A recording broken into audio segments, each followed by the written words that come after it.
The key thing is a thing I learned from a very successful businessman who passed away. His name was Jim Rohn. And he says, you want to meet people where they're at before you take them where you want them to go. And I thought, that makes sense, because if you're training somebody who doesn't even know how to block or punch or kick, well, we got to meet them where they're at and help them learn how to kick, how to punch before we start getting into them to, get into sparring.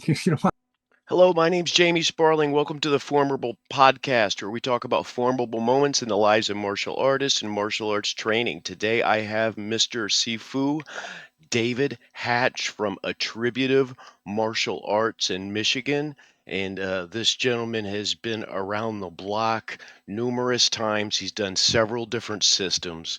And just being around him, I've learned quite a bit by watching how he and his wife Linda move. Hello, Sifu. How are you today? Very good. Doing very good. And you?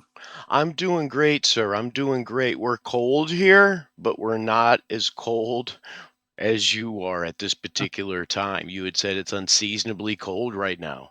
Yeah, it is. That's 23 degrees. It's a little colder than we usually have in December.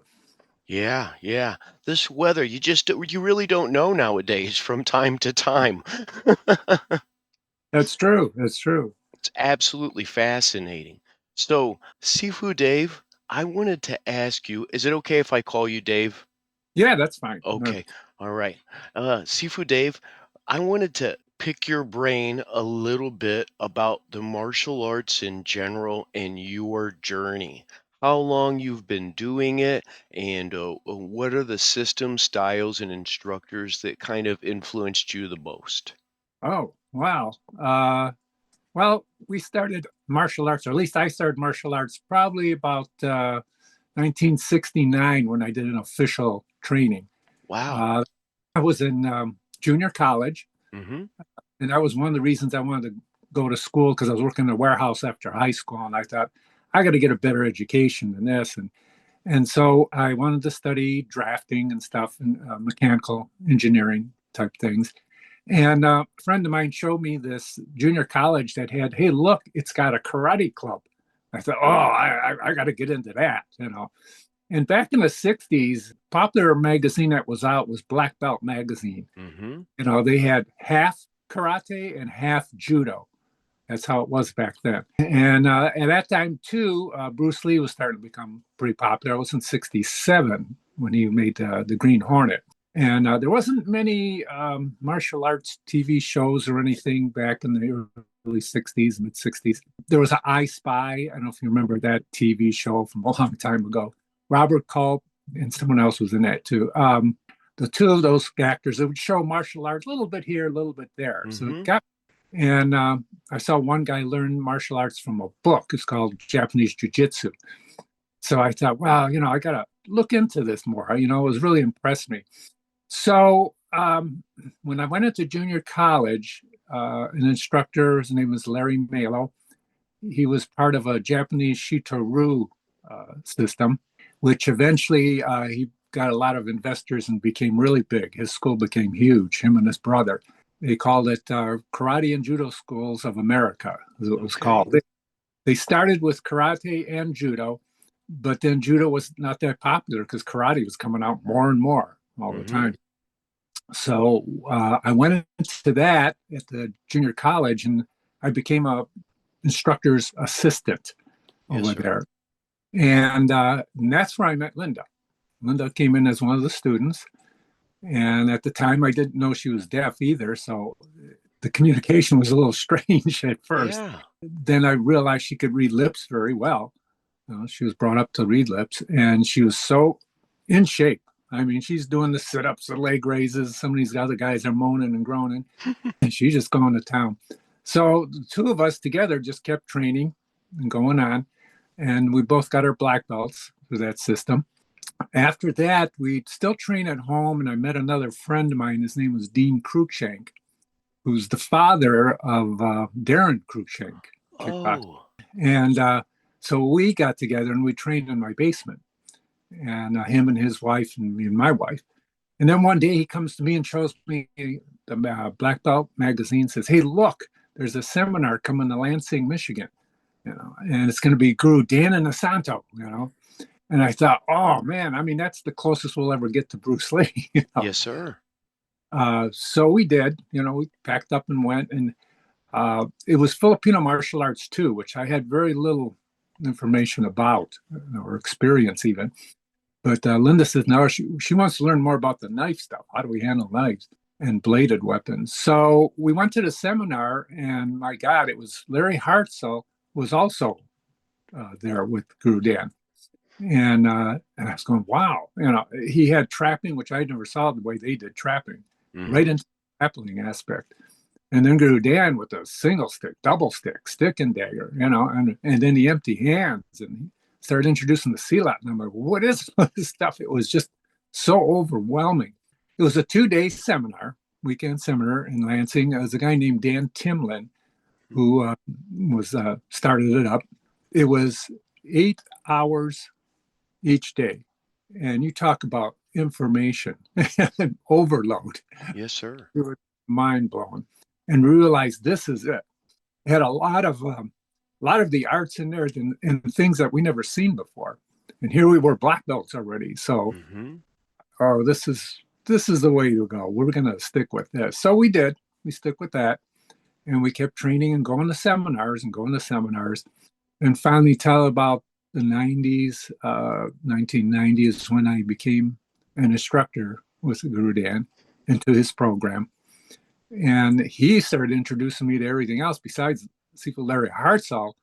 I mean, we're looking at, eventually it was Edgar Saliti for the Lameco system, Ajahn Chai for Muay Thai, Lem Osley. Really mind-opening, right, sir? I mean. Oh, yeah. It was just all the different arts. And so, it always was that confusion. What do we do? Do we try to learn all of those things at one time? Well, we did. We did it in piecemeal. So whenever the seminar was coming up, let's say for Larry Hartzell, we learned all of the stuff we needed to know for Larry Hartzell the month before. So we're ready. And then later on, we go back to learn all the other items we had to learn. Eventually, we ended up learning under Sifu Francis Fong, which we got our black sashes from him. And he's very dynamic. You talk about, and it's not just the fact that he's got the speed and everything. It's his idea of the energy, how you project the energy when you're doing his movements and trapping. And that's a big difference. A lot of people don't like it, and just show me a trap and just show me to use my hands. But we started to understand more the triangulation, which is really important in almost everything, Silat and Kali, and of course, Wing Chun and centerline theory. Then one day when I was picking up Guru Dan to have him do a seminar here in Michigan, he told me, Dave, I want you to look up this guy. His name is Ted Bullitt. I said, oh, okay. He says, he'll help you with stick work. And I said, oh, great. And he says, he's going to teach the Balintawak art. And I says, what? I never heard that name before. This was back around 1994. Wow. I said, well, you have a name, or you have an address? He said, no. You have a telephone number? No, you'll find him. I thought, jeez. So I'm searching. And as it turned out, one of my students, Chris Jerry, was going to a college Japanese class. And he met a guy there who was a student of Ted Bullitt. Wow. So, what luck was that? Yeah. So his name was Steve Acho, and he called me and he talked to Ted Bullitt and came back to me and said, okay, here's what you need to do. And I had to call on Ted up and set up an appointment for an interview. It was one of the things you had to interview. So I went to his house and interviewed, and was there for about 2 hours just talking, because at that time Ted was an engineer as well, electrical engineer. And his company was supplying parts for the company I was working for, which is Ford Motor Company at the time.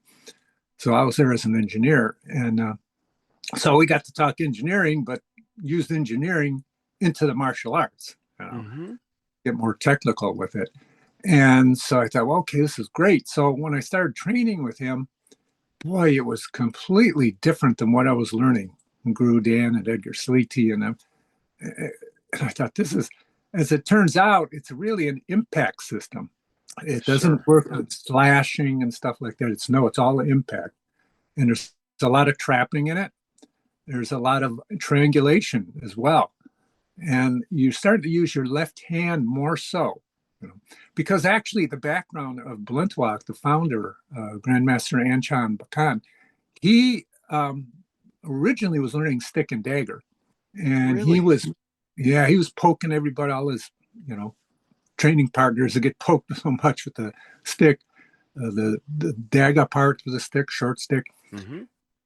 They were all complaining, and so the story goes that Tata Savadra, who was his instructor, told him, "That's it, no more short stick. You just use single stick." So he developed means of working single stick and still using his left hand, which it was unique about Balintawak is that the left hand is used as three major functions as a left hand, and that would be to monitor, manage, and delay the opponent's stick. And that's kind of difficult to do.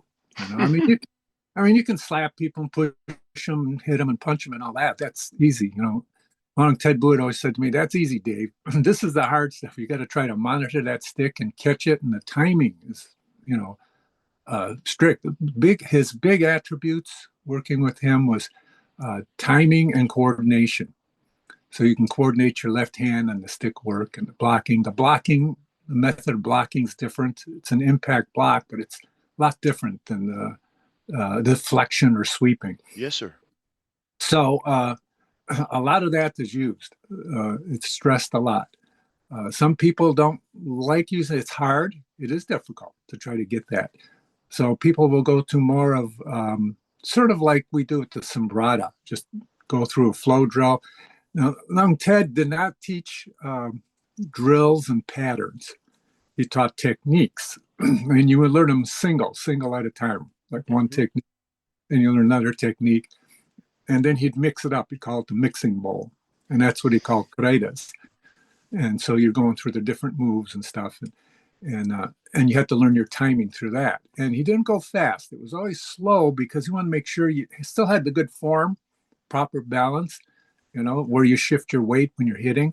Mm-hmm. Like when you're throwing in regular tali, because it's sword based, you shift your body from one side to the other, you know, as you're striking through. But in Balintawak, it's different. If I'm going to strike with my right hand, I put the weight on my right foot, on that side. If I stick with the left, I put it on my left. So, and that's very similar to Wing Chun, because in Wing Chun, you do that too. You block and hit at the same time you're going over on the side. Mm-hmm. So that's what made it very similar, you know, as well as trapping. There's a lot of trapping in there, and the sensitivity feeling with your left hand is really important in what you do in Wing Chun, right? And you do Yes, it in sir. college as well, you know, the two. And what I liked of all these arts and I've been learning, I could start to see the similarities between them all. And I think that's what Guru Dan has been trying to get across to everybody, to see that, you know. And I think Sijo Bruce Lee was the same way, only, you know, he did it mostly through his art, what he called the art of Jeet Kune Do. And they like to call it the art and philosophy of Jeet Kune Do.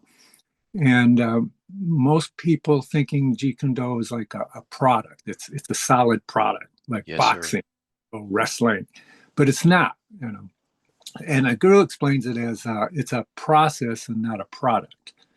And that made a lot of sense to me, because the process is just how you're going to do something. You know, when I worked for a motor company, I worked with manufacturing people.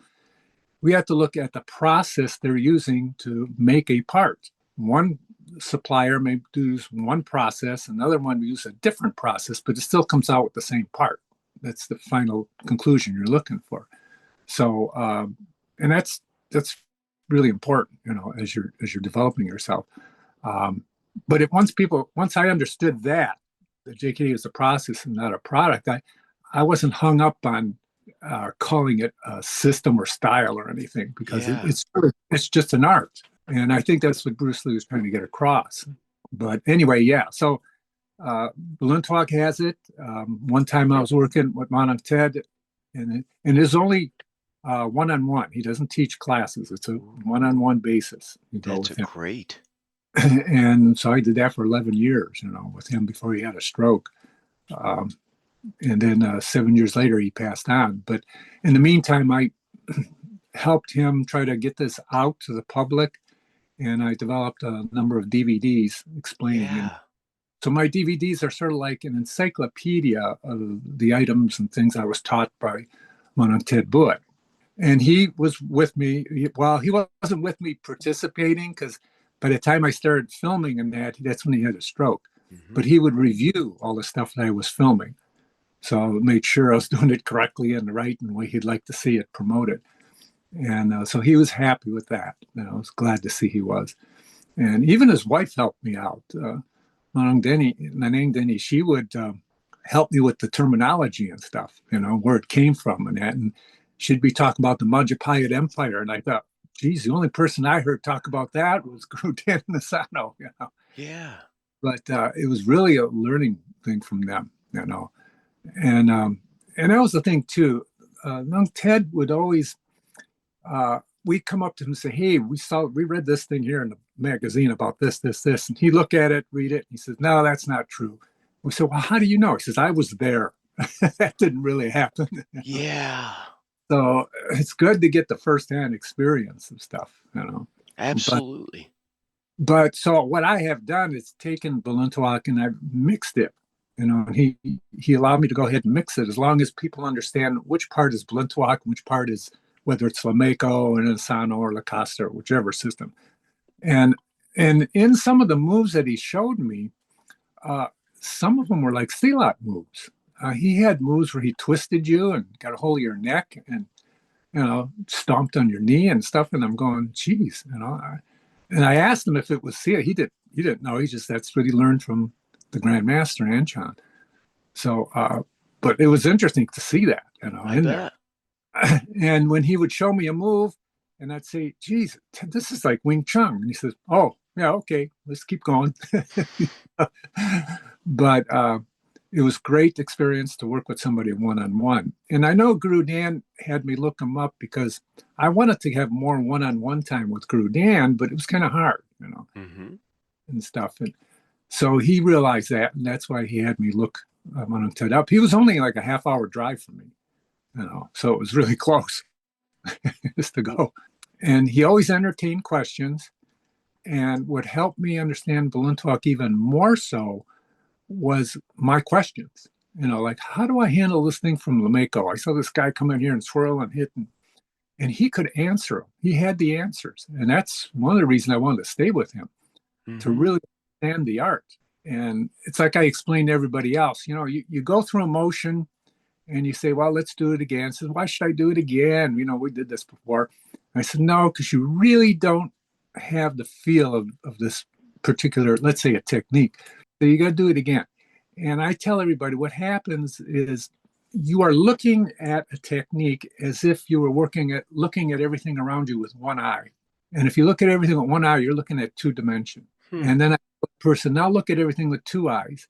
All the objects you're looking at are still the same, but now you're seeing something new, right? 3D. Yeah. You're seeing a depth into what's there. So the same thing with your techniques.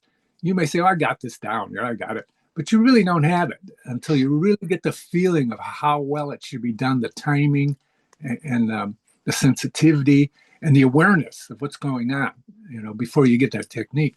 And Nung Ted always said, Dave, when we do this, what he calls kuredas, it's like a random flow, blocking, striking, then you learn the fake and everything else.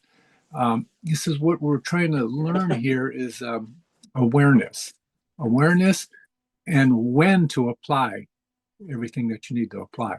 You can learn a technique, but once you start moving, do you recognize the right time to do the technique? That's the different story, And so he helped me a lot with that. It was just great, because then when I'd see Guru Dan and he'd show me what he learned, which was a different Balintawak, and we could compare notes on that, we did. So it's just an exciting thing. It's something that I would never get bored with, because there's always something new to learn or something new to discover, and with all the arts, and especially if you can see how to blend them. Blending is probably, actually, it's kind of easy. People don't realize it. And in an actual fight, if you get in a fight, because I always hear this thing, wow, you get out there and fight, I don't have time to think, am I doing Muay Thai? Am I going to use Wing Chun? Or what am I going to do, Mm-hmm. And I thought, well, no, that the actual truth is whatever you've trained in, that's what you're going to respond with. So it doesn't matter, what it is. And I tell them, hey, look, when you go to school, especially in college, you're not just learning one subject. You might have a major, but you still have other subjects. Even when you went through grade school, you had many subjects. Sit there and say, well, should I do English or should I do math or which, you just do it, whatever you learn. And that lesson I learned just from when I first started working with Ford Motor Company as an engineer. You had, 12 years of education through high school, and you're going through college. And all those years came into one time when I had a project and I had to write a report. And within that hour, everything I learned in 12 plus years came into me. How do I make a sentence? Do I spell the words right? Do I know my math? How do I do a presentation? How do I write the paragraphs? How do I speak? All of that, all at one time, and that's kind of the way it is with martial arts.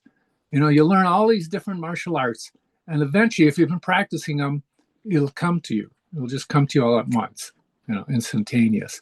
Could I ask how you define the awareness, and is that the part you're talking about right now in the midst of, when you have to use it or spar or whatever that is to find the proper technique at the proper time? Yeah, that's right. The awareness part is, when you go through a technique, let's say I got to learn how to handle, let's say, a hook, left hook, right? So you go and practice the different things to learn how to counter a left hook. Whether it's bob and weave, cover and hit, or just drive in on the guy or drive in with an elbow like they do in Kali. You practice each one of them, and whichever one works best for you, it's going to come out to you automatically. And a lot of it is in your positioning. If I'm sitting here, my hands are down, and this guy's throwing a left hook, maybe ducking bob and weave is best for me, right? Yes, sir. Up in time. But if your hands are at least somewhere close, you've got extra options. And so you'll respond to what you like, what you feel works the best for you. And that's why you got to keep practicing. And that's why sometimes to do sparring, even if it's light sparring, you want to get that feeling of when to move, because you can get faked out, right? Yes, It's easy sir. to get faked. And if you get faked out and you go spasmodic going, wow, you're going to lose it. If you compose yourself, and then when it comes, you'll get it. A lot of that you can do through visualization training. And I remember when I was still in karate judo schools, this one guy was so good at, a few of them were good at spinning kicks. And when I started to move in, I'd get hit with a spinning kick. So what do I do? So I practiced different things, and I single, here comes the spinning, I should go in. The other one, I should go out.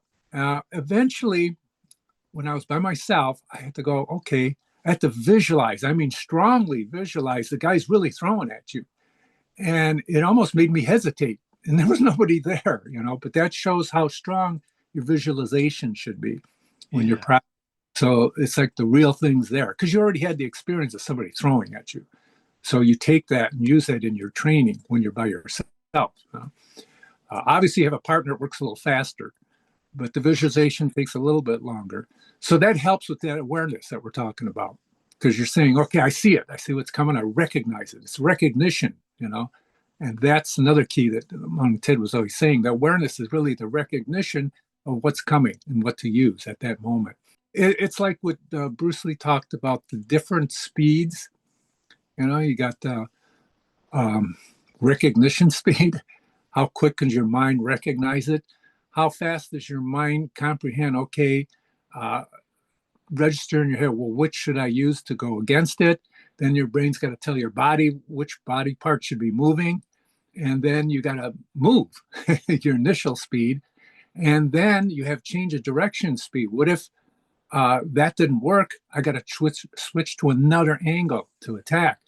And so all those speeds come into play, and it happens very fast. when somebody says speed to me, it's a multiple of things you got to learn. There's a good, God, what is it? Everybody talks about developing your muscle memory.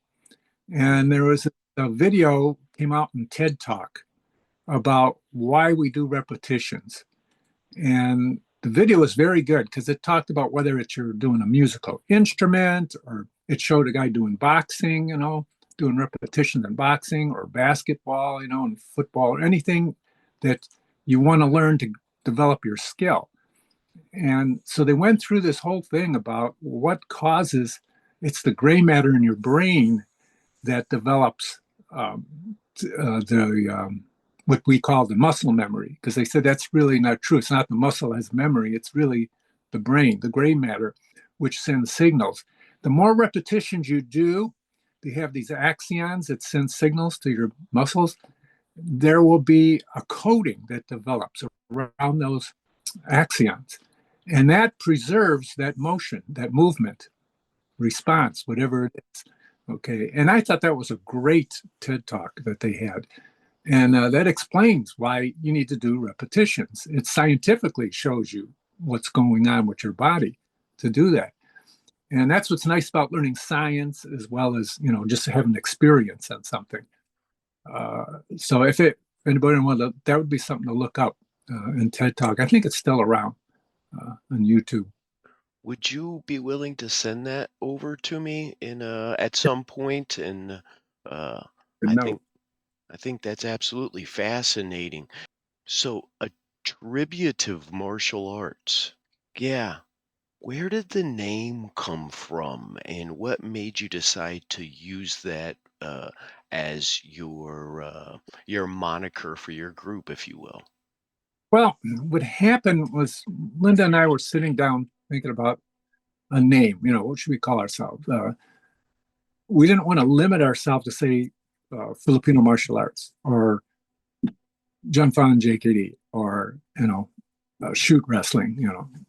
And so I thought, God, we're teaching a little bit of all that stuff. And so I thought, well, when I thought about it, we thought, what are we really teaching everybody? And I remember there's this videotape from Paul Vunak called Attributes.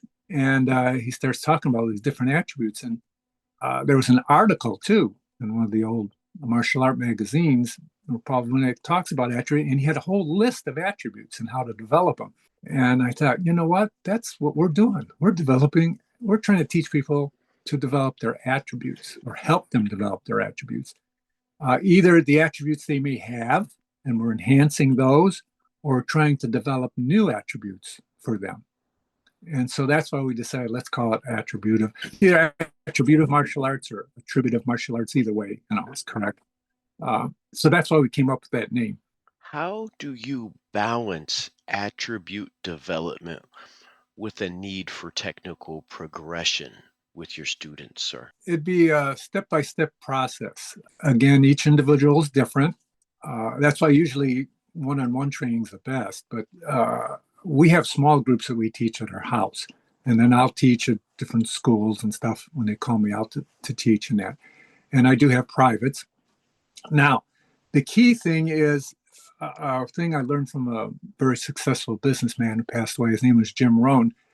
And he says, you want to meet people where they're at before you take them where you want them to go. Mm-hmm. And I thought, that makes sense, because if you're training somebody who doesn't even know how to block or punch or kick, well, we got to meet them where they're at and help them learn how to kick, how to punch before we start getting into them to, get into sparring. If you don't want somebody sparring, they don't know what to do, Even just learning a technique, how to kick and counter with a kick.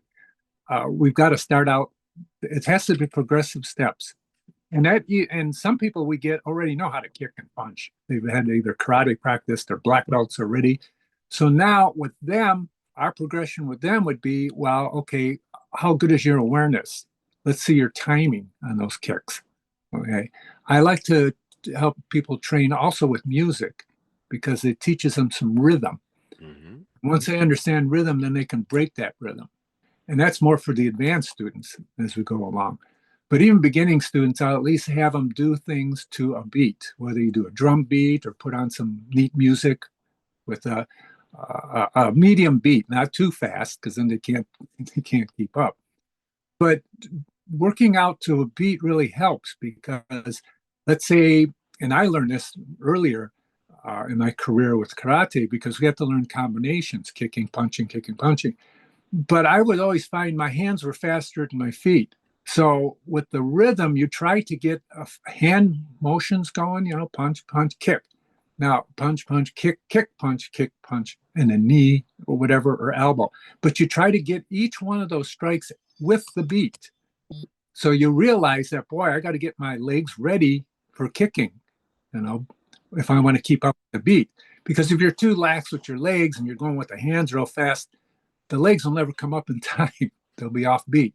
And so you learn to be, I tell everybody, make sure your knees are bent, you're nice and easy, loose, ready to go. And then it'll just come out. It'll just come out with you. And you don't have to kick high, you can kick low if you're having trouble kicking high, but still keep up with the beat. That's important. And then your combinations will come together. And then I have them do rhythm, not just, first of all, they do it with striking. Then they start doing with a block or evasive move and then mix in the striking. So each beat would be a punch, kick, slip, punch, hit, move, step aside, quarter turn, and then kick, punch, all that to a beat, and it works beautiful. It just helps a lot. And you'll feel where you need to move quicker and slower and that. And it helps a lot with people. I've seen that help. Now, with Linda, with her being deaf, she has to watch me move. Mm-hmm. So she's strictly visual. Okay, unless we get the sound loud enough where she feels it in her diaphragm vibration. But otherwise, she's got to watch. She's more of a looker. She learns by observation more so. And so when we go to seminars, she'll pick stuff up that I didn't pick up because I'm trying to look at everything and what's being said. And she says, no, they did it this way. And I go, oh, yeah, you're right. You can still learn with a beat, even by visual. Now, sometimes I'll use a strobe light. So you'll see the flick, flick, flick, so you know what to do. Like she likes the clicking of sticks, the feel of the click. She doesn't hear the click, but she feels it. Yeah. It's clicking, so she knows what to do. And so her trapping is really good because she's learned to feel. The sensitive as to when somebody's pushing, pulling, or not doing anything, and when she should drive in and not drive in. So we were taught to be, from our karate days, to be strong, hard fighters, explode. We had something was called a driving kick. I don't know. You remember the Long Street series where Bruce Lee was in there the very first time he was on there? He had this kick where he told the guy, okay, I'll be kicking you, and had him hold the shield. And he does this kick. And Linda and I are looking at that. He says, that's what we do. It's called a driving side kick. Now, in the Fan, JKD, they call it hopping, but we call it driving side kick. And we thought, God, that's exactly what we do. The same thing he was showing, which was exciting because, hey, we're doing stuff Bruce Lee does. Yeah. And even in Enter the Dragon, the part where he's fighting with Bob Wall, and I think it was after he broke the bottles, and Bruce comes in and you see his hands going up and down, or you see his feet going up, down, up. He's closing the gap and he kicks them. Well, we call that the double fake open. You're faking twice with your feet, and then you come in and drive that side kick. And that's exactly what he did in that shot. And so we're going, wow, our instructor must be picking stuff up from Bruce Lee. It was really neat. Even on, let's see, what was it? The Green Hornet, when Bruce Lee was fighting, actually, he was sparring with Guru Dan, and I didn't know it at the time back then. But Bruce Lee did a move where he jumps up, spins, and smacks his hand with his foot. And I'm going, well, we had to learn that for our black belt. So it was kind of neat to see that stuff. But am I answering your question? You are answering it absolutely phenomenal, sir. Absolutely phenomenal. One thing I wanted to ask, when you met, and I hope I say this correctly, Manong Ted Watt, Mhm. you had an engineering background and he had similar. Mhm. How did it, first of all, that seems like such a blessing that you would meet somebody one on one and then they maybe almost talk your language already. And how did that uh, help your training or help your understanding? Well, because he knew I was an engineer, he could explain things to me in sort of engineering terms. Um, Although he tried to make them simple terms too. Hmm. Uh, like he would say, and he started using it with other students who like, don't go ballistic. And you want your opponent to go ballistic because then he's out of control. And efficiency, he used the word efficiency a lot, which the others, he didn't, when he trained with others, he didn't mention that word. Because I would talk with the other students and they would tell me, they said, oh, my lesson was based off of your questions, Wow. which Must have been. is, yeah, it was kind of neat when I heard that. Because my questions was, I'm learning Balintawak and I know how to do Balintawak against a Balintawak. I says, what are you going to do about this? Like I mentioned earlier, how to handle that. And then Ted would look at it and say, okay, he'd come up with an answer, And I thought this is interesting because, I tried some fancy stuff with him. I went to throw high and I dropped real low to hit his ankle and he still stopped me. The stick had hit my forearm, my stick, and he stepped on my stick with his foot. And I couldn't move. And then he had the stick on my head. Says, "You see this?" I says, "Yeah, I see it. I see it." So, and that's what's interesting. He took his art and he learned how to use it against almost anything. Even grappling. We started working on a lot of stuff in countering grapplers. And again, that was more timing than anything. Because, some people are really good. You get a good wrestler who knows how to fake and go in for a double leg takedown. Hmm. You know, you could be late. And what do you do? And then how to use the stick. And Guru Dan, of course, taught us a lot of stuff on how to use the stick in grappling, which is good. But but because he was an engineer, he could talk more engineering, uh, like timing stuff. I'm trying to think of some terms that we were using. Um, he tried to stick with simple stuff so everybody can follow it. Um, like explosive, it was dynamic, explosive. Um, he tried to use like electricity. Uh, we don't want resistance when you're throwing something. Like you're throwing a strike, don't hold it back. Let it go. Well, let it go would be normal, but he'd say for an engineer, no resistance. Just let it flow. You know, Hmm. and that's what you do in electricity. It's you gotta let it flow. If you put resistance in there, it slows it down. And you don't want that. Would would that be similar to the concept of like drag? Yes, Okay. yeah, dragging because dragging, there's friction when you drag. Hmm. And that would be the thing. And he was telling me too, like friction. Uh, you don't want to develop too much friction in this because when you do the friction, it slows you down. Number one, and sometimes it causes you to freeze. And he says we don't want to be posing for pictures. Hmm. You know? So once you got the shot, you move, you keep going.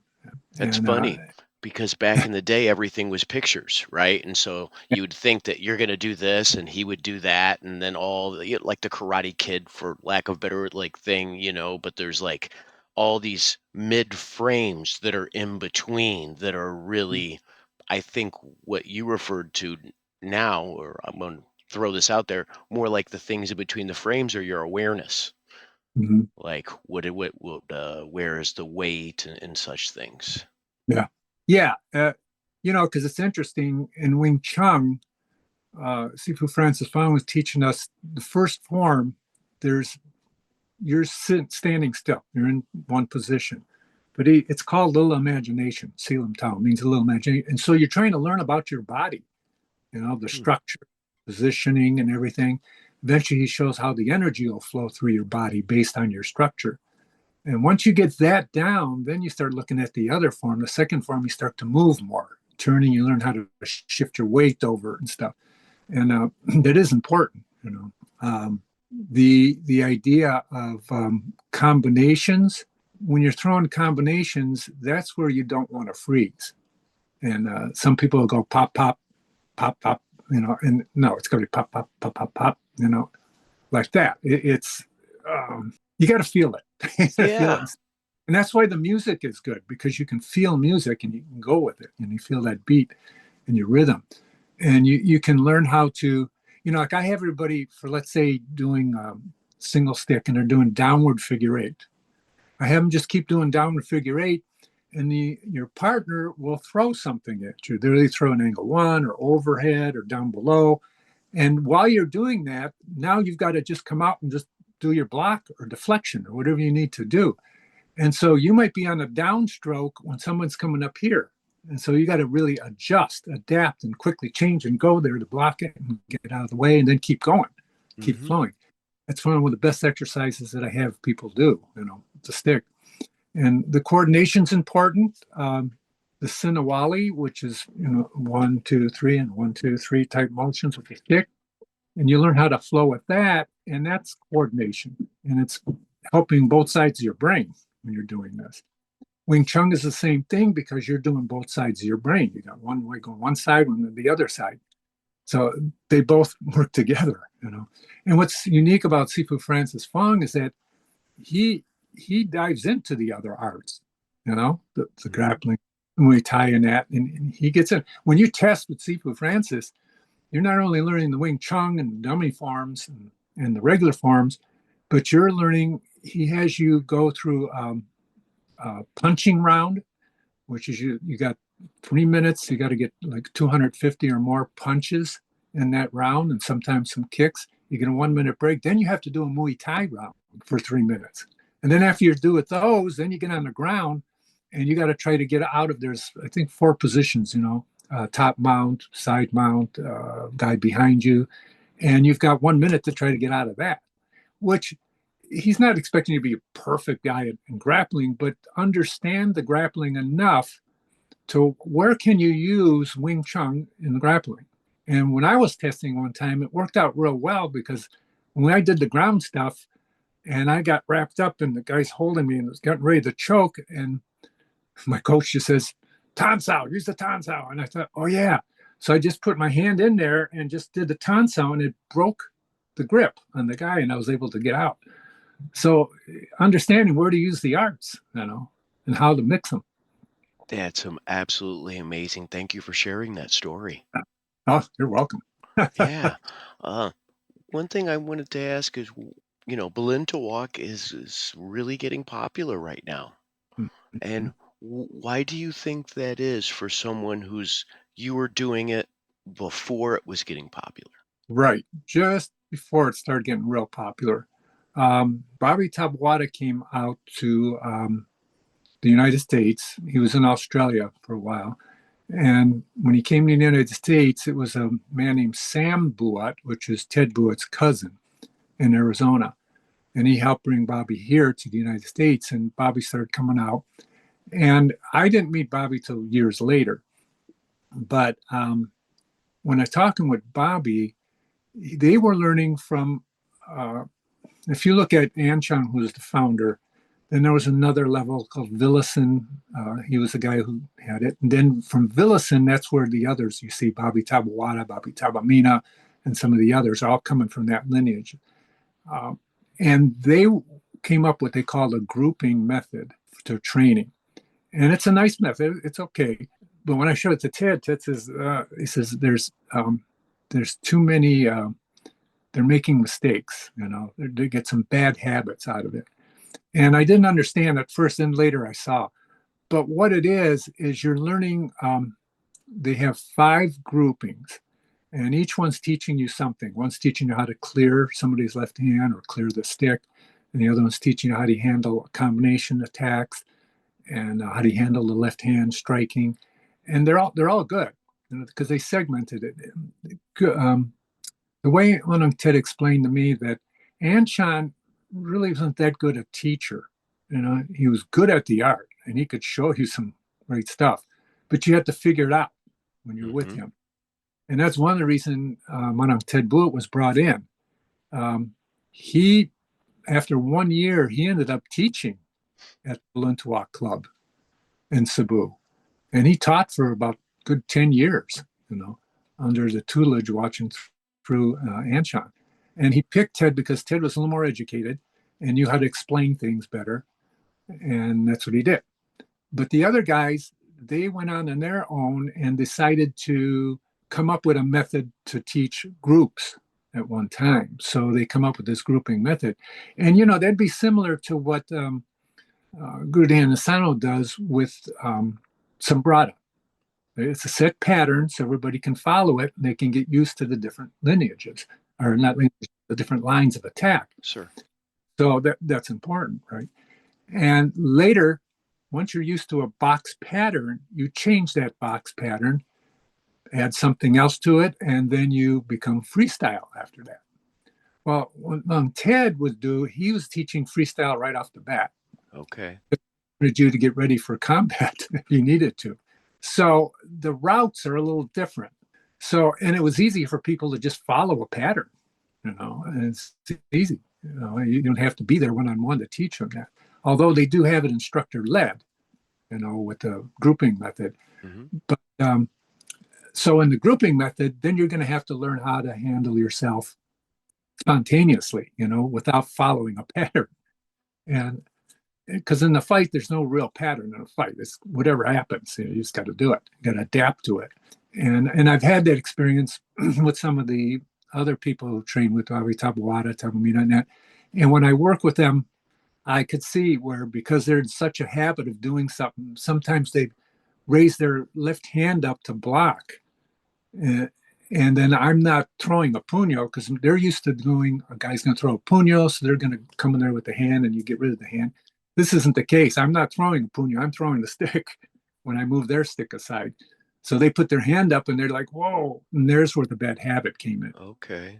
So they'd have to break that and understand that, well, now I'm going to have to learn how to either slip it, right, or step back out of the way, And mainly you'd have to learn how to slip. In the Balintawak we're learning, there's a lot of slipping, a lot of trapping, and a lot of hitting to the legs. Most people are headhunters, Mm-hmm. And we're going high, low, high, just like you do with Junfan Kung Fu, same Sure. thing. And so that difference is a drastic thing because the people don't really learn how to use their left hand as well. And it's got lost in those systems. And at first, Ted Buett did not want to go out public with this. And I kept asking him, you got to do a DVD, a video or something, because those people are coming out there. It's getting popular. Everybody's going out there. And you're saying it's not the right, well, it's not the exact way that was taught. And he said, well, okay, you do it. So he wanted me to do it. So I did. And it's tough. People don't understand. But I don't go around saying, well, you're wrong, what you're doing. They're not wrong. They're just doing it differently. They have it. They're not following the minute stuff that I had to learn. And I don't blame them because it is harder. It is a little bit harder to learn it. But once you learn it, it's ingrained, and you can easily use it and everything. So, but yeah, so there's where that difference comes in. There's not enough left hand development with the other systems that are out there. But again, it's popular because if I can teach somebody to just do a certain pattern, they get excited about that. And then they can speed it up and everything, make it look cool, because it's fast. And yeah, so that's really what made the difference between them. That makes so much sense. Like most systems, if you can be trained one-on-one by somebody, the attribute development, all those things are so much more. But later, well, essentially to standardize it almost for the sake of being able to teach groups. Right. And a lot of systems that changes the flavor. So Right. Thank you for answering that question. Yeah, it does make a difference. And so the route they'd have to go to is and we do the same thing, by the way, when we do the NSL system. We're doing a pattern. And Guro explained to me, he said, the reason we do that is because you got a group of people and you can't get to each individual, especially doing seminars, And but then later on, when I'd see Guro at seminars and I'd ask him some questions, he'd say, okay, this is what we do. Like when you do a roof block in the sombrado, you do a roof block and you go like this, you let go of that hand so he can block your next strike. But if I'm looking at Balintawak philosophy, I'm not gonna let go of this hand. I'm gonna strike you. So you better know what to do if my hand is there. So that's kind of how Balintawak philosophy is in training versus just flowing with something. You know. Sifu, Oh, you do a lot of private sessions and then some small groups, you said. mhm. How do you take someone that maybe you have trained individually and then introduce them into a group, Oh, well, if that everybody, happens? yeah. Well, if they're coming in privates, they're usually not in a group. But in their privates, when I teach them stuff that it will be shown in a group, later on, I can work with them individually and help correct them so they'll learn it faster. But when they're in the group, they'll know what they're doing in the group. And sometimes they end up helping the other students because they know what to do. It ends up part of their learning process because part of learning is to teach, or at Yeah. least help teach and help someone, help guide them to do the right thing. I was always told, well, teaching it's really guiding somebody. And I said, well, that's true. When you think about it, you're trying to help them find their own method, their own path. If you're just a teacher, that means you're just showing a bunch of techniques and say, okay, see if you can follow that. you know? And for some people, they can't. They don't know what the heck you're doing. Um, so at least that's how I've seen it, when it Yeah. happened. And it's hard when you're teaching a seminar and there's more than 10 people. You got to show them something everybody can do, and then I'll go around and try to help each one. And I try to teach something that's easy for them to catch. If I find somebody in that group catches it right away, I'll go to that individual and says, okay, why don't you add this to what we're learning? So those 2 or 3 people can do something else without getting bored doing the same stuff they already know. And then I can work with the other people that are just learning, Mm. that are having problems. Because the thing you want people, when they leave a seminar or a class, you want them to feel like they've gained something. They learned something out of it, even if it's just to understand what they were doing. And that's important, when it comes to teaching. Do you That, find do you find in those moments that you might, let's say you have a group of 10 and then you have someone over here and you're trying to give them a little bit of extra flavor because you see that that's where they're at. Do you find that the other students are like trying to side listen and trying to catch something that might not be for them? I know in the past I've caught myself doing that. yes. No, it's natural. It's Hmm. natural to see and you're going, oh yeah, that looks kind of cool. I think and they may try it on their own later.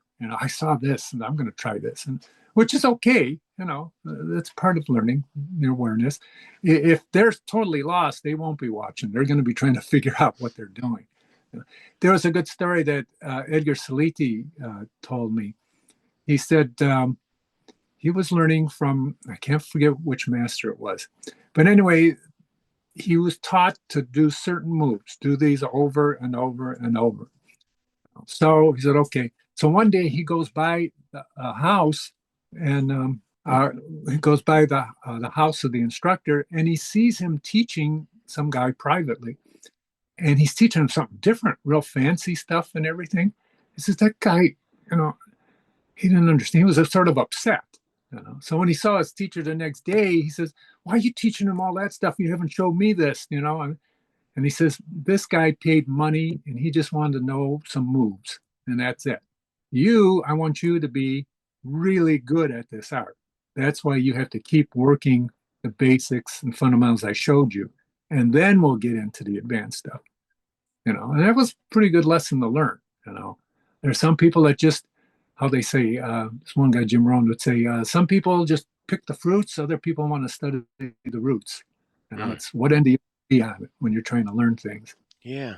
How do you persuade someone to stick with the roots as opposed to always looking up at the fruits? Well, there's another thing I learned from a guy named Jim Rohn. He's a famous business person that passed away a while ago.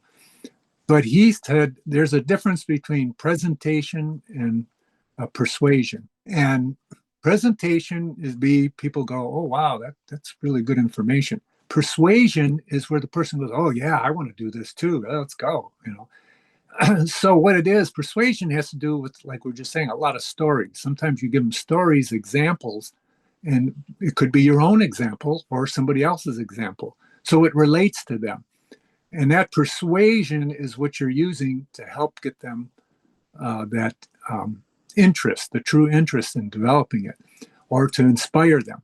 You give a story about something that inspires them. Say, oh yeah, this is cool. I want to try this too, or I want to do that. I want to be like you, or I want to be like him. That's inspiration. But inspiration always got to lead to discipline. If you don't have the discipline, then inspiration just dies out, becomes stillborn, so to speak. But that was the thing. So you persuade them by giving them examples. And sometimes a student has a hard time with something, and you can relate to them because you had hard times. So you just go back in your repertoire of experience and say, I had difficulty doing this too, and here's what I did. And that helps them want to continue and learn. If you don't have the experiences, it's hard to persuade somebody to do something. Mm-hmm. If anything, what you would do is use someone else's experience to help them see, what's going on. And that helps too.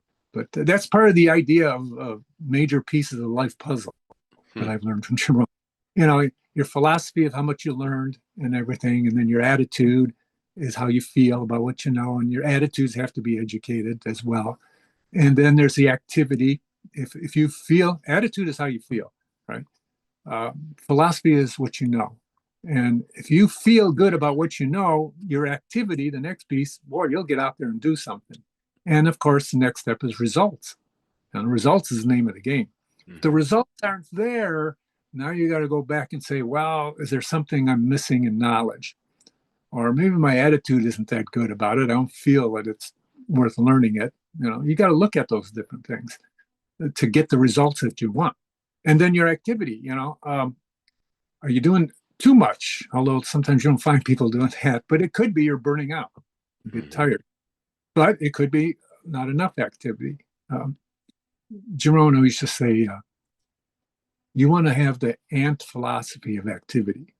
The ants, little ants, little ants. He uses their philosophy. Watch, if you're lazy, study ants. He says they never give up. They just keep going and keep going. You put an object in their way, they'll go around it. Whatever they have to do, they're going to go achieve whatever they need to achieve. If it's wintertime, they dive down, As soon as summer comes up, boom, they're right out, right at it, So that's kind of a neat thing to think about, Just keep, and then you make rest. He always says, make rest a necessity, not an objective. Okay. I'm not going to, let's say I'm in good shape and I'm going to work out 3 days a week, and that's it. I won't work out at all on other days. Well, if you're in that good a shape, you can work out some extra days. It's when your body's feeling, oh God, I'm you can't keep up. There you need your rest. Take rest then. And then recuperate. Get rest just enough to regain the strength to do what you need to do. And if it takes 1 day, 3 days, half a day, my chiropractor is a holistic doctor. He said the amount of hours it takes for your body to fully recuperate from a hard training is equal to your age. So you're 20, it takes you 20 hours to recuperate fully. That's why you see a lot of people at 18 go into the service, right? Only 18 hours, they're right back up and you get going again, right? And as you get older, like I'm 75, that's over 3 days I recuperate from a hard. And sometimes I could feel that. If it's a hard workout, I do need extra hours to recuperate. And Guru Dan keeps talking about that all the time. And he uses Linda and I as examples of how we still keep going at it, even our age. The last instructor conference we were at, Linda and I were the oldest ones there. And we're like, oh my God, everybody else was a lot younger. But we kept up with most of them, I'm sure you did. So, Sifu Hatch, I also understand that you trained with Pa Herman Sawanda. Oh yeah, yeah. He was, of all the instructors, he's the one that you could call anytime, talk to on the phone and everything, and he'd talk with you, And he was he was interesting. He was very interesting. The amount of these exercises he had us do, and he helped me strengthen my knees and everything with his exercises and moderation of the exercises he would do, because some of them were really tough. It's like these squatting exercises. Like, oh God. Well, you know what? It's been a while. He died in 2000, the year 2000. And now I'm seeing on the internet, they call it mobility movements. And they're all low squats and doing these movements. I said, that's what some of that stuff was got from Pa Herman, the same stuff. And that's how they get stronger backs, and their hips and everything. And so I'm thinking, God, all that stuff Pa was showing us was legit, in the sense of keeping yourself young and active in that. And but he passed away, I think he was about 45 years old. I mean, that's young. You Yes, think sir. about it.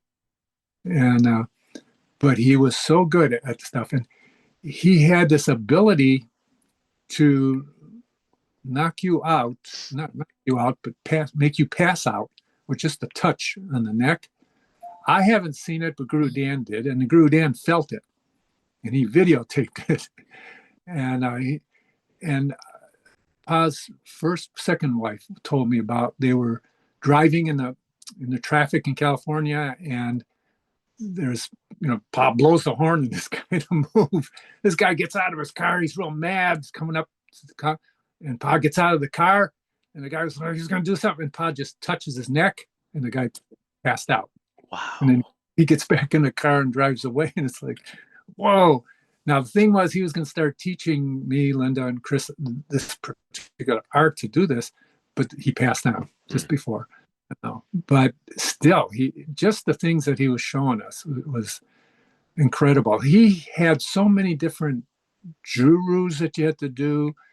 And I remember when I asked Guru Dan, who should I go with? Pinnagar Paul de Tours or Herman Swandan? He says, well, Herman Swandan's got all these jurus and stuff. He got so many. Or Pinnagar Paul de Tours wasn't as many. But when I saw Pa Herman and we started training with him, and he says, the reason I have so many jurus, because that's going to teach you how to solve problems. You memorize these motions and that. And the way he would test you, let's say we had 20 jurus of one part of the test. There's 20 of them that you have to know the movements. But he would randomly pick them. And then he could tell if you knew them all just by the way he randomly picked them, instead of going, wow. And that was a good way to test. But he was so good, so helpful. And his stories when he came here to the U.S. was remarkable. He would say, he'd go to a seminar, and he'd look, and he'd go to the sponsor, and he'd go, why is everybody mad at me? He says, what do you mean mad at you? So everybody's standing around with their hands on their hips like this looking. That's a sign of challenge. I'm challenging you to a fight. And so the customs between what he had and what we're doing was interesting to listen to what him say. To him, using a toilet was tough because he's used to squatting in the rivers. Yeah. And so all these adaptations he had to go through, but he could adapt very quick. He was a technical, I'd say a technician with video work for a TV station at the time. So that's how he did his videos. He knew how to do the videos, how to do the different angles and how to repeat and all that. And he was very good at it. So we're really impressed with his abilities. It's just amazing. And because he taught us, like, he was another person that taught you how to relax. Relax when you do something. You get too tense and you slow down. It's just so. And what I've learned from all these martial arts, relax. Relax. Even when it comes to meditation and breathing, you're supposed to relax. You don't really feel the benefits of meditation and energy work unless you relax. If you're tense, you won't get it. Do you have a meditation practice? I do different ones. I've even practiced some of Wim Hof. I know you know who Wim Hof is. Mm-hmm. He's got the breathing. He's the Iceman, and all that. I like his breathing method he has when you first get up. It's you're doing like anywhere from 35 to 40 breaths where you breathe in into diaphragm into your chest and you blow out. Do that 40 times. And on the last time you blow out, you hold that. And it depends on how long you're going to hold it. It's usually a minute the first time. And then you breathe in, hold in for 15 seconds, and blow out. And you do another 40, 35 or 40 repetitions of breathing. And then when you blow out the second round, you hold it now for 2 minutes. So I do a little bit like that gradually. And it really starts to build up. It helps build up the alkaline level in your blood when you breathe out and hold the breath. And that's something new. And that's helped me a little bit too. It helps you wake up too when you get up. But he's also the Iceman, you know. So I've never done the ice baths yet. And it was my chiropractor, holistic doctor, that says, you got to do the ice bath. You got to try. I haven't tried it yet, but I'll try the cold showers. Yeah. I actually had a plumber hook up my shower so that I would get a direct line of cold water and not anything mixed with the hot. So it's directly cold. Now in the wintertime, like the weather we have now, that water's like, 48 to 52 degrees. That's cold. I take a hot shower first, get the hot, and switch it to the cold. And that difference between the hot and cold is what shocks the body. And that stress is good because it helps build up your immunity and everything in your body. And it does help. It does help with the immunity system. I'll go in that cold for maybe about a minute and then come back out. I eventually do work myself up to 3 minutes in the cold. Now, the hard part is during the summer because the cold water doesn't come out as cold. It come out maybe degrees, But still having the difference between, a hot shower at 110 degrees to 60 degrees, that change in temperature is still good for you. And stress is good for your body. When you're doing Muay Thai, that's stress too. Boom, boom, boom. And somebody, well, don't do that. Well, no. A short-term stress is good for the body. It helps get you very helpful. It's the chronic stress where you're stressed all day from doing something, worrying about this and that and all the stuff you're doing. If you're working out too much, that becomes chronic stress. So you don't want that. Your body needs to recuperate. So how did I get in all that? Yeah, the breathing technique. So Wim Hof is fun.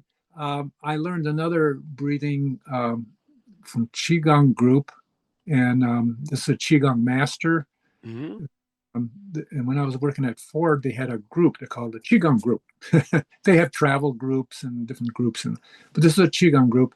So we learned how to sit and do Qigong and do the breathing and different visualization you're doing with the breathing. And you're listening to the tape of this Grand Master explaining what to do in Chinese, but there's an interpreter telling you what to do. And that's good because it's slow breathing and you're learning how to breathe deep and slow. Eventually, they get you to try to visualize yourself what they call the whole body breathing method, which is you're breathing in through your skin pores and then exhale in pores. And that's, again, a visualization thing. You're still breathing through your mouth and nose, but you're also trying skin pores. And when you do that, you start to relax and feel it, that you're actually doing it that way. And then, it's funny because a couple actors, when they would get painted on their skin, the Wizard of Oz, one guy got painted to be the Tin Man, and he got allergy from that. It was going through his skin, and he couldn't breathe. And they talked about the movie Goldfinger, when they're all dressed, painted in gold. They couldn't stay too long like that because their body couldn't breathe. It was suffocating the body. So your body does breathe. It does breathe through the skin. And so that's another breathing method. And then there's many you can find online that show you. There's the 4-box breathing method. I don't know if you're familiar with that. You inhale for 4, hold it for 4, blow it out for 4, hold that for 4, and then again, repeat that cycle. That's good if there's a lot of stress. But another method too is when you breathe in for maybe 4 or 5 seconds. And when you let it out for 5 to 7 seconds. So the outward breath is longer than the inward breath. The rule of thumb for Qigong is to try to achieve a level where you do 4 complete breaths within 1 minute. And that's hard. Most of us, they say most people when they're under stress and that they're breathing 20 times a minute, and they still don't realize it. But I tell people, that's pretty hard to get 4 times, 4 breaths a minute. I'd say go for 7 or 8. That's pretty achievable for most people. You just got to relax and breathe in and watch the clock and see, to do that in the 1 minute. And it does. It helps relax the body. The more you can relax, like we said, with everything else, right? The speed comes from relax. If you go to, I never done this, but there's speed reading courses they have. Is it Evelyn Wood? I forget, whatever the company has. The first thing they teach you before you start to learn to speed read is relax. They want your breath control, relax. And then they start teaching you how to read faster. And that's the secret of everything, right, for speed. But yeah, go ahead. As a lifelong learner, that's what I hear from you. How do you disseminate information and decide what you're going to put into that disciplined daily practice? And what did that look like over time? Well, I usually have notes of everything that we've done, and I'll say, okay, for this month, I'm going to try to practice this way, this route. And if I want some variation, then I do some variations. And the same thing with your martial arts. If you're practicing Sinawali all the time, well, how about doing a little variation? How about changing the timing on it? How about putting some twirling into it when you do it? How about doing it 1, 2, 3, or 1, 2, and then 1, 2, 3? Change it. And that keeps the enthusiasm for it alive, right? Because it's not boring. You're not doing the same old thing. And I, who was that instructor I'm thinking of? Pendekar Paul de Tours. When he was doing a seminar for us in Michigan some time ago, he started talking and he says, you know what? He says, if you don't have imagination, you will get bored. He says, if you're bored in life, it's because you have a lack of imagination. Imagination is what helps put the variety into your life, and it helps give you that fluid, non-friction type lifestyle. And that's true, imagination really helps. And so you use your imagination to change your training methods, whether it's exercise or breathing or the martial arts, any of those. I look at Guru Rick Fay. He still follows Guru Dan's methods, but he puts some of his own thing into it. So you're still learning the stuff of Guru Dan's teaching, but he's got some variability to it. So you're still learning it, and you're learning something new, something a little different. And I find I like doing that too. Guru has, you go to a seminar, okay, you have a 6-count kickboxing move, and do that. Well, now when I'm home, I'll be teaching the 6-count, but then I add some changes to it, Like take, for example, hubad, which you're doing, it's 4 counts, right? Whether you're doing it this way or doing it with the punch. I start putting in some of Mandi Muda's motions into it. And I thought, wow, this is kind of cool because it blends in. I go here and I can say, well, I can do this move instead of the normal hubad and go back to the hubad and then back to something else. Because really in hubad, that's supposed to be random too. You're learning that as a pattern, but you're supposed to go here, go there, push here, moving around, pushing, going to locking, unlock, move around. It should be spontaneously. But when you first learn, you got to learn a system of a flow. And once you get how you can change it, move it around, change it to something else. And it didn't dawn on me till one time somebody said, well, when you're doing the hubad like this, you're actually doing the 4 count with the sticks. The 4, 1, 2, 3, 4. And I thought, holy cow, that is the 4 count with the sticks. So recognizing that stuff's important. Let's say like we're talking about the Sinawali. So you got 3 count on one side, 3 count on the other.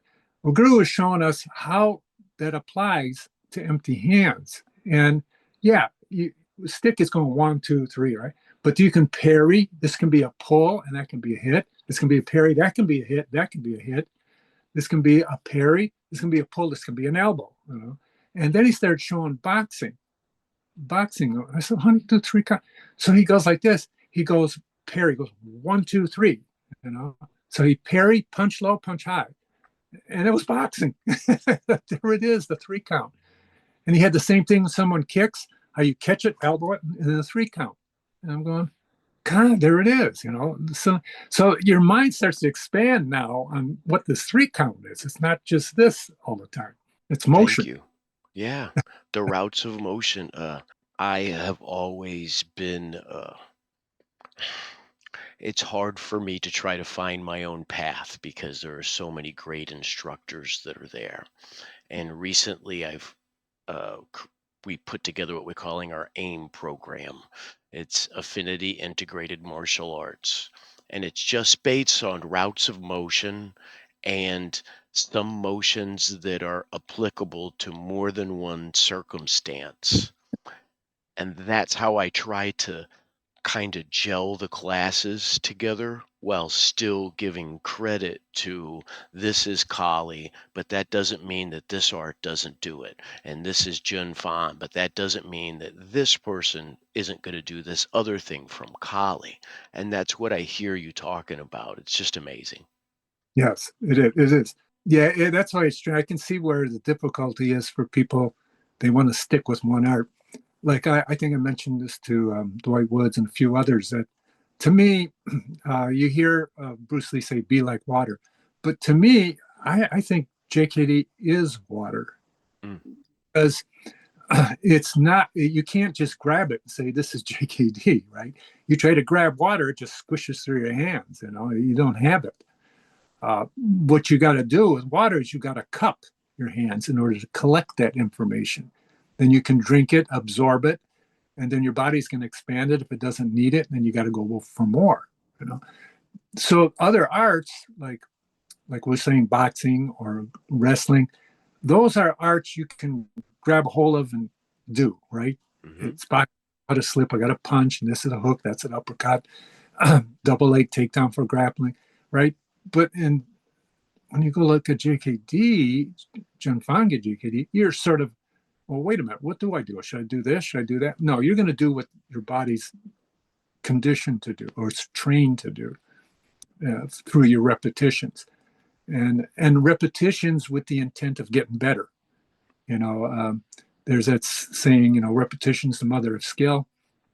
But repetitions with the intent of improvement each time you do that repetition is going to give you a large skill level, huge skill level, you know, because I've seen people do repetitions and they keep repeating the same thing over and over and over and they don't improve. It's because they didn't try to improve each motion that they did. And it should just come spontaneously, like we always talked about. Sir, when you talk about like repetition and then getting better using that repetition, when you say you're doing an inside sweep, and when first learning it, like the students, I honestly tell them, I try to give the best instruction I can, but I honestly tell them that like the first 10 are not going to be perfect. So don't stress too much. We're looking for A, B, and C, and then in between we can fill in the gaps. Right. Exactly.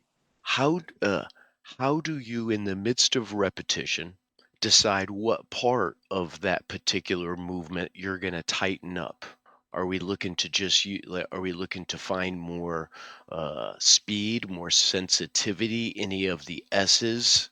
Or how do you judge that as someone who has been doing this for a long time and obviously put in many, many repetitions? Mm-hmm. Sometimes it comes out in the sparring. Okay. Because sparring, you think you got this move pretty good, and you do, but then you find this guy messes you up by doing something you didn't think he was going to do, right? And then you realize I've got to make a change, or I've got to, maybe my timing was off when I started, and he was able to outdo me. So I got to realize my timing's got to change, or I got to learn to add something to whatever I learned, like to fake it, or parry, or slip, instead of just doing it. And my footwork there, you know. I may be doing the move, but I'm too far away, Or maybe I went too close, I'm jammed the guy, and oh, I messed it up. So I've got to learn how to adapt and go back. And if I want to use a particular sweep or move, I've got to go back and feel that. But like you said, the person's trying to learn a sweep, you just give them key things to work on, direction, balance, all of that, positioning, get that down. Then when it comes to actually using it, you're going to find out, well, should I do this a little bit faster? Or is it the speed I need? Or is just my timing's off? So you work on timing. Timing drills are probably one of the best things you can use to help learn something. Like when you do a Sinawali, if I did a Sinawali and I go with the sticks, let's say 1, 2, 3, and I went 1, 2, 3. But if I want to use this in combat, and I don't want that opponent to use his other hand or anything. So I'm going to go quick, whop, whop, whop, so I'm ready to hit him on something else. And so there I'll use the speed more.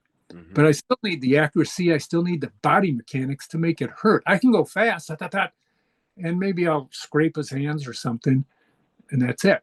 But if I can whap that thing, at least the first beat with a hard wrap and the other two just follow-ups, it becomes more effective. So you're doing the same thing now, but you're changing it a little bit. Either the cadence of it or more power at one point and less power in the other two. You learn how to do that because of sparring or because someone's attacking you. Well, you don't have to do sparring. Just have your partner attack you with something. And then you say, well, am I ready to use my move I'm learning? And like we said, recognition and all that. So every time you do a repetition, you got it good singles by yourself. You're doing great hitting a bag. Okay.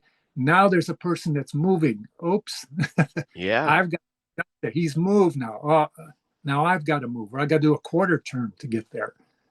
That's how you build up your repertoire for learning a particular thing. Even though you got the repetitions, now you got to change your repetitions to adapt to another movement and still use what you're learning.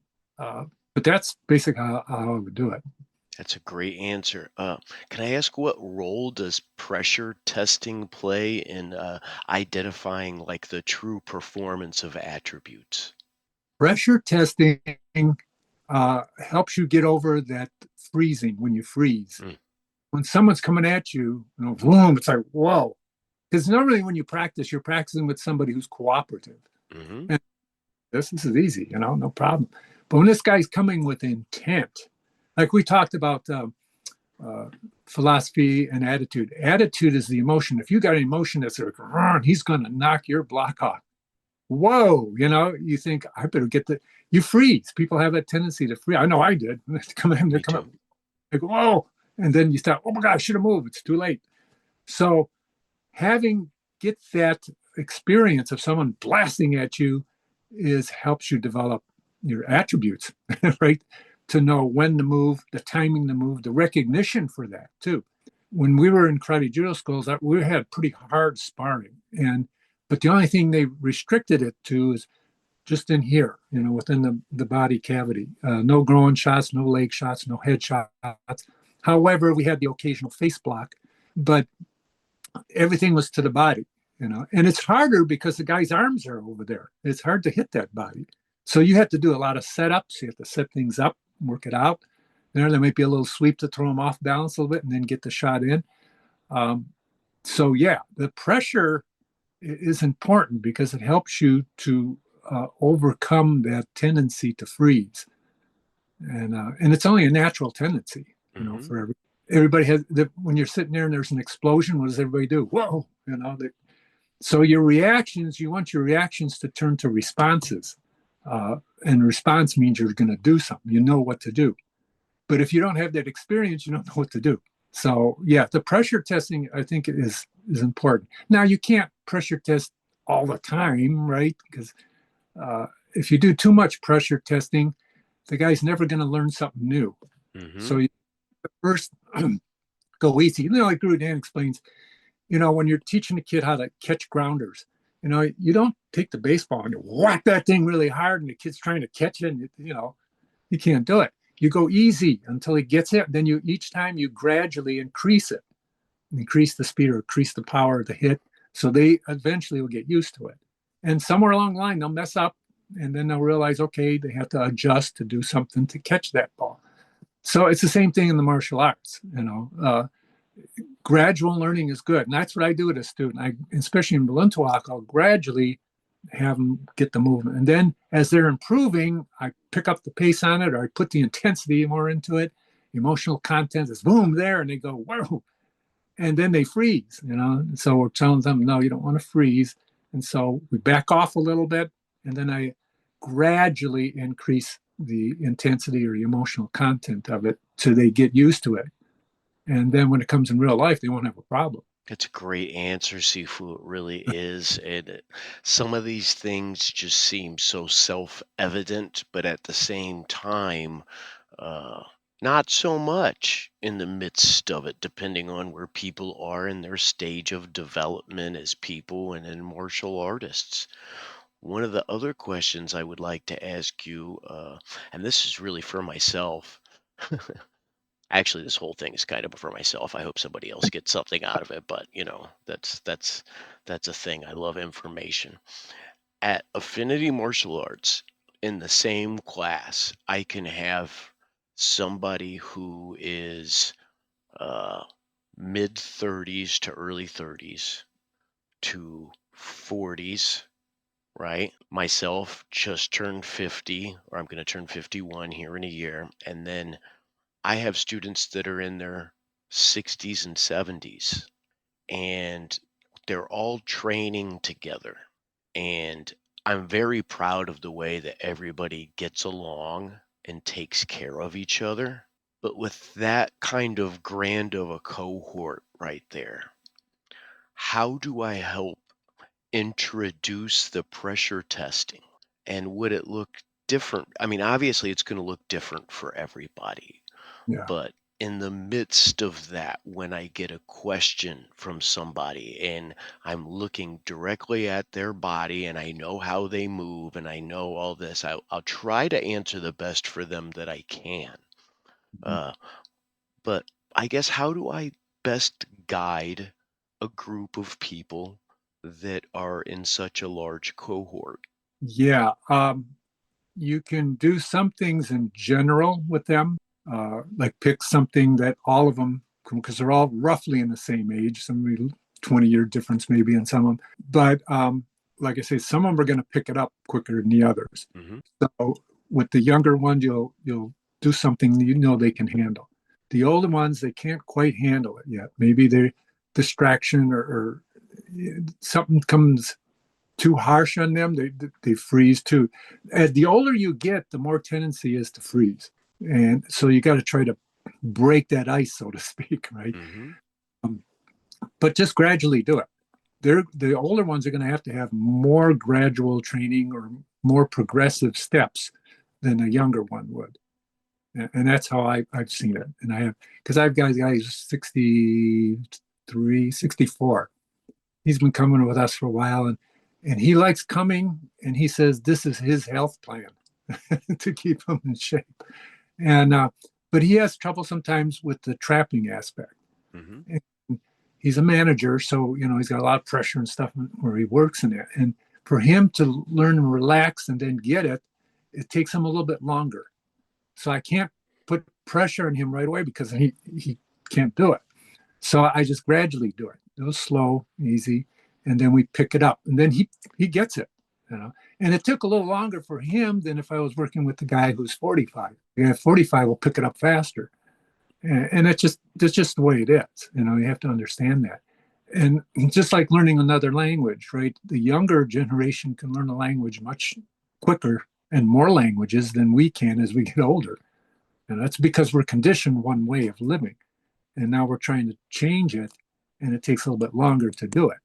And you have to give them hope, give them some sense of accomplishment, you know, and praise that accomplishment, and let them know though, okay, that's good. Now let's go to the next level, and that way they'll be more receptive to it, Okay. and they'll learn.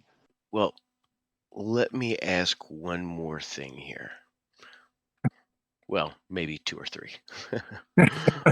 What inspired you to move like at looking at attributes versus stylistic technique, style, and also preconceived notions that people come into with a specific idea in their training. Um, if they had a specific idea when they train and then they come up against something that's so random that they they get mesmerized, and so you try to show them, you got to understand what's out there in the real world. They like to do things this way, and that's okay. But now let's take the way you learned it, and how can we change that? If you're a wrestler and that's your big thing, you love wrestling, okay, and I'm trying to show you what to do with this guy who can punch and hit. And the guy says, well, a guy throws a cross, I'll just duck down and grapple him, take him down. And I said, well, if you learned how to destroy that arm, or at least a gunting with it, or smash that arm in the joint or in the pressure point, just smack it and then do your grapple, he won't be able to use that arm to counter you. It'll be much easier for you now when you get down to the ground, to grapple. And if you can hit the guy, if I'm going to go and grapple and I smack that guy, or kick him, let's say, or stomp on his knee, and then I go take him down, he's not going to be able to push off to try to counter my grapple. So I help them understand that, to get that. So am I answering your question? Yeah, you are, without a doubt, without a doubt. Um, Sifu, what do you think of MMA and like the future of martial arts? Because you have really been able to watch a technical progression and look at martial technology get upped at different stages. What do you think of that? well, MMA is, it's funny because I had a student one time, this is years ago. He said, I want to learn MMA, and I'm going, MMA, what are you talking about? He said, I want to learn mixed martial arts. I says, well, we're doing mixed martial arts. No, hey, and I'm going, what? And then I realized he's talking about, the cage fights. And I said, oh, okay. First of all, that's partially exhibition. And all they're training for, in most cases, they're training for um, the punching, the kicking, the grappling, and they want to do the ground and pound. People want to see that action in there. And it's funny when this first started coming out. You'd go to an event where people were doing kickboxing, there are crowds cheering, everything, and then they went to just the strict grappling, BJJ, and the crowds were leaving. There were people leaving because they didn't understand it. Mm-hmm. Now people have a better understanding of it. But to me, the MMA is sort of limiting. And like boxing and any of those contact sports, you're going to have a limited lifetime with that. Now, you may be able to teach it, when you're finished, when you retire. But the idea, I think, of understanding your body and understanding yourself and what you can do, and of course, what you cannot do, I think is much of a bigger value, a greater value of learning. There's nothing wrong with MMA. If you want to test your skill out, you're young and you've got a lot of energy, hey, let's test some skill. Let's see how your timing works. Let's see how, you can get in and do some things. And again, MMA is limiting, right? There's certain things you can't do, right? So therefore, like I said, being limited in that aspect. But again, it has to be safe for the people participating. I mean, you don't want to keep kicking the guy in the throat or hitting the throat and, breaking things. Although some people did get injured pretty bad in it. Mm-hmm. And their skill, if you're going to learn MMA, you got to learn how to handle that. If someone's going to be kicking your legs or your knees, and still protect your groin, even though there's no groin shots, but sometimes it could slip and hit. And how many times I've seen by accident someone got poked in the eye, and all the guy was doing was putting his hands up like this when someone's attacking. And I don't see that much now. Everybody's keeping their hands closed fist, because accidents do happen. But it tells you right off the bat, hey, if I want to be this self-defense, I got to. But the MMA practice does teach you to understand that pressure testing part. Okay. Can I do, a finger jab when a guy's rushing me?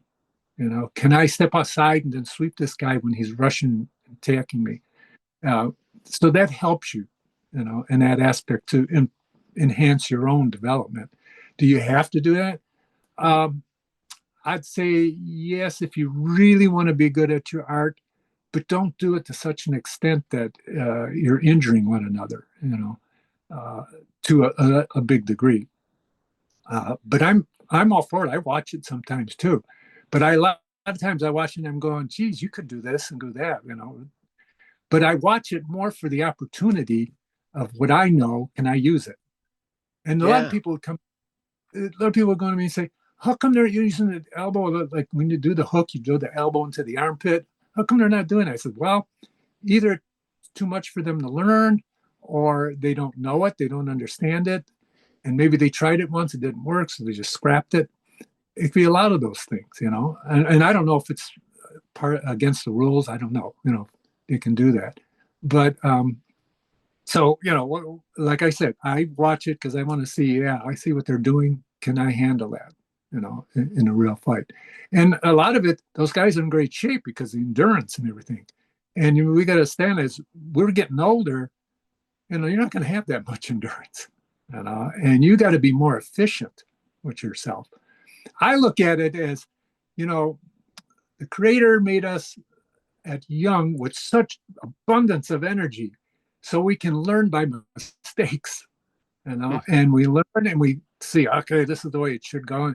So as you get older now, if you've been learning and paying attention, and studying and analyzing and realizing, okay, this is more efficient, I'll do this. So as you get older now, you'll go more for your efficiency and timing than you will a lot of power.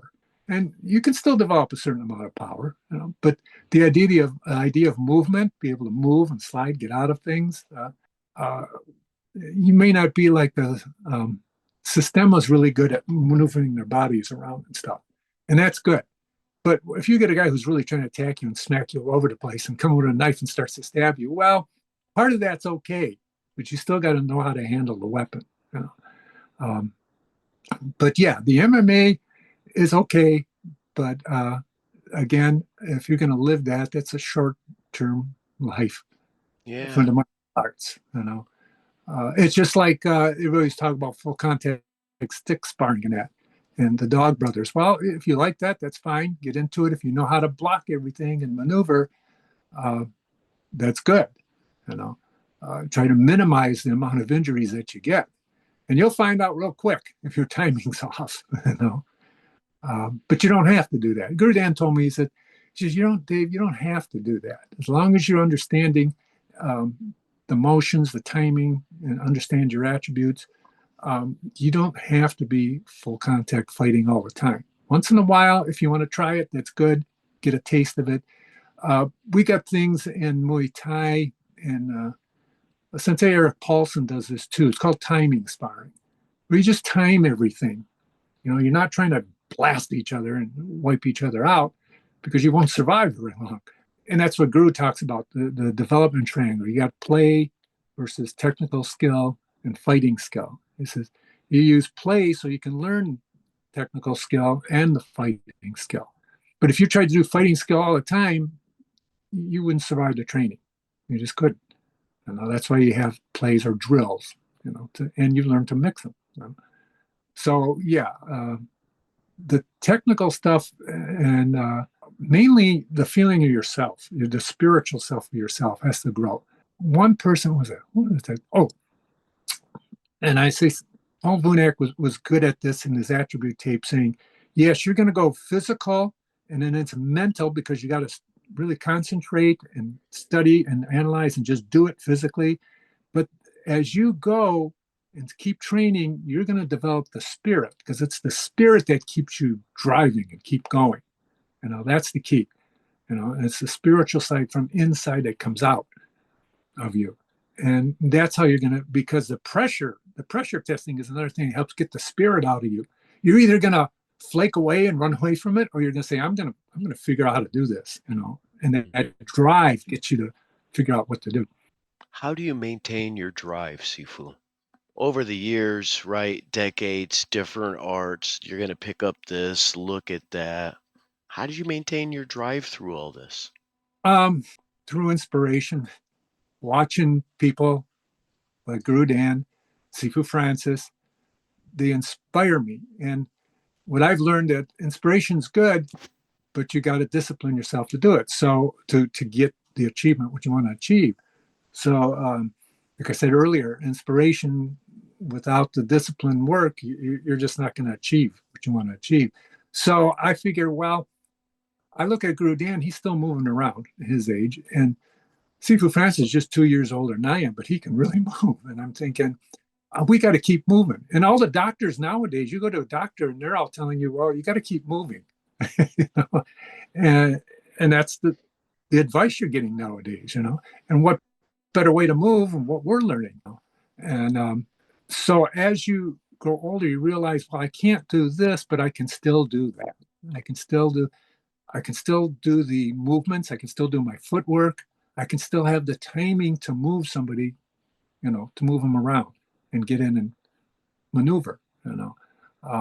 But that keeps me going, just knowing and watching the others, how they're going it, and knowing that I could still do it. And I love to do it. I love the feeling of it. You know, that's the key. You know, you're feeling good about doing something, you'll keep doing it. You know, that's just the way it goes. It's self-esteem, you know, and self-esteem primarily comes from engaging in disciplines that leads to something of value. So the martial arts that we're doing enhances the value of our life. But if I'm destroying myself too much with the martial arts, that's not leading anything to value. It's not valuable. So the value to me is a healthy lifestyle, both mentally, physically, and spiritually. And keeping those three in coordination together and balance, that's what inspires me to keep going. Sifu, what's it like? How do you feel? And this might be an awkward question. How do you feel about being an inspiration to others? I've been in a room numerous times during seminars where we go through the ages. And if you and Simo Linda are there, quite often you are our seniors there. And he always says they just keep going. They're in great shape. And, how do you feel about being that inspiration for people?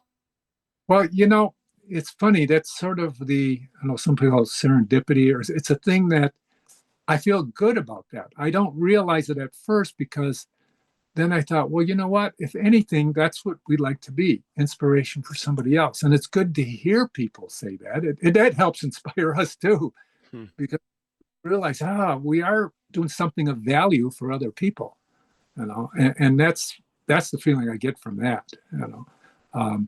It's not you don't want to be narcissistic and say, you know, well, hey, you know, I'm good, you know. Well, I'm good because I'm hoping that I am a good example for others. You know, we keep going to the instructor conferences and stuff and other seminars, partially for us to learn and to keep training and learning little things. Like every time a seminar I go to, I've learned something.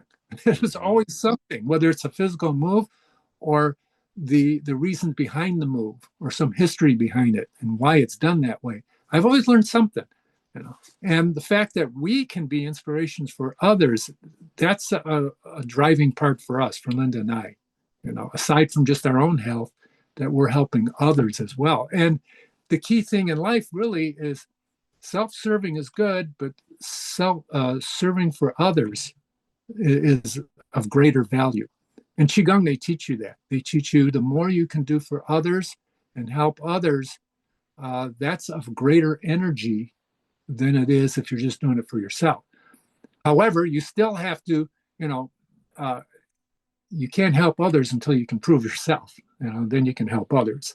You know, the old saying, when you're in the airplane and those masks come down for oxygen, they tell you put it on yourself first before you help someone else, you know. So it's the same philosophy. Make sure we're doing good, we're doing well, and now we're an inspiration for others and we can help others as well. Thank you, Sifu. This has been a great interview. I Ah, really appreciate your time. And as I said before, it's always been amazing to be around yourself and see Melinda. Uh, there was a particular stick and dagger movement that I had never seen before. And I actually started practicing about, I don't know, 13 years ago because I saw Simo Linda doing it as a warm up. There was a Oh, particular piece, and then she would do something different with her footwork. And I was going to go over there and ask her what she was doing, but she looked like she was getting warmed up. And especially early in my career, I was a giant pain. I would follow people around and ask these itty bitty things. And most of the time, I felt like the answer was keep coming back, kid. Just keep coming back, try to take a piece or whatever. But that fluid movement, and it just inspired me from the very beginning. It's an honor to have you on the show today, and a great many people have told me that I needed to speak with you, and I'm so glad that we had this time. good. Well, thank you for having me. I really appreciate it. I'm more than happy to share things and stuff. It's exciting to see people absorb the stuff that I try to give out, and Hmm. explain to, because there's so much I'm learning. It's like, God, I got to give it out. People have it.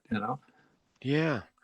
Speaking of that, where would we find, as listeners, viewers, where would we find access to your DVDs and well, whatever else that you might have out there, but especially the DVDs, because those come highly recommended for an understanding on Balintawak. Yeah. I have um, a website that you can order them through. And probably the best way in this is to have them email me and I can tell them what the website is to go Okay. to get that. Because I'm going to be changing some things around a little bit. And I hate people to go to that site and I've moved it now to something else. And Yeah. they're kind of. But if you email me directly, I can guide them to how to get it. Because I'm looking at not only as the DVDs, I'm working with Tim Becker and stuff, how to go to Gumroad and go through um, downloading stuff like Yeah. that. Everybody's asking about that, and I don't know how to do that yet. So, but I still use the DVDs and use those. So, yeah, my email address, it's AMARTS at sbcglobal.net. And AMART stands for Attributive Martial Arts. Excellent. Thank you so much for coming on the show. And would you like to come back at some point when we have some different questions for you, or right perhaps before you launch the Gumroad or whatever media avenue you choose to do to share your teachings? Perhaps you could send me an email and we could get you back on the show so you could talk about those things. Sure, sure. Be glad to. Great, great.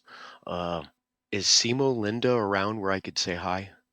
She just walked Did out she? about, Okay.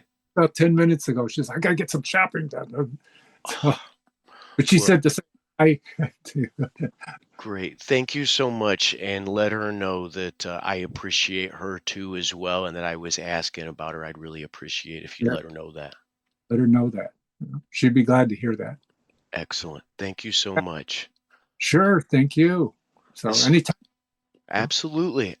Anytime you let me know, this was great. And I might actually send you a couple email questions that I have in regards to curriculum through the ages, if that's all right.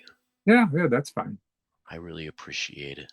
All right, this is Jamie Sparling with Affinity Martial Arts and the FormABLE Podcast with Sifu David Hatch of Attributive Martial Arts in Michigan. And we just want to say be formable and keep training.